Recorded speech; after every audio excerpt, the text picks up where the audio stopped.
Alright, for my problem I was given number 10, and it was two lines with slopes 3 and point 2 intersect at the point 2, 1. What is the area of the triangle enclosed by these two lines and the line x plus y equals 15? Right, the first thing that I did was I put all the lines in the form of y equals mx plus b form. The one x plus y equals 15, that was pretty easy to do. And then for the other ones, it was just kind of a little more steps involved in it.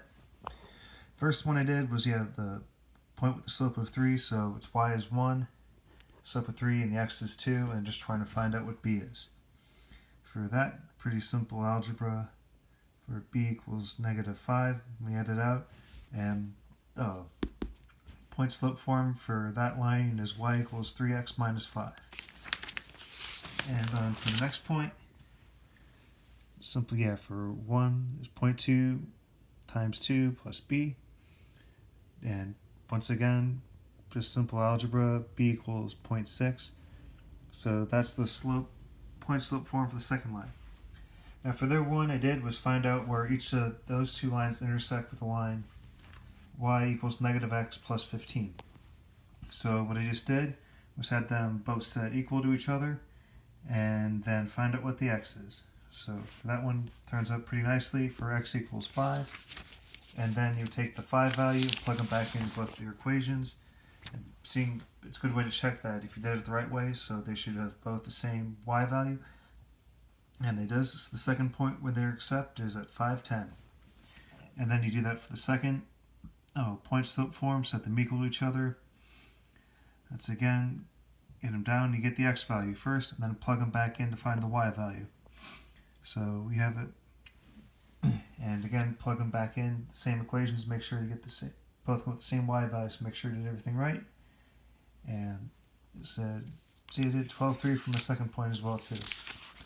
This one's kind of more difficult. Now that you're given the 3 points, you know what the triangle is, and have them all in out with that. This one took a little more diving in to and remembering stuff I hadn't realized since trigonometry, of Heron's formula for a derivation of that, of how you can do that to find out what the area of the triangle is. With this formula right here, half of x1 times the quantity y2 minus y3 plus x2 of y3 minus y1, and then x3 of y1 minus y2. And then just plug all the numbers in there, pretty straightforward to go.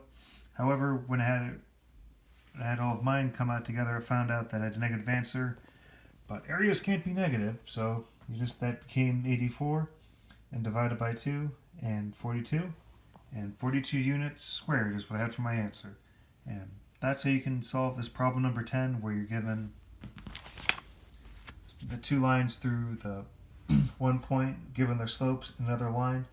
And that's how you find out what the points intersect in the triangle are, and how you can find the area of the triangle from that.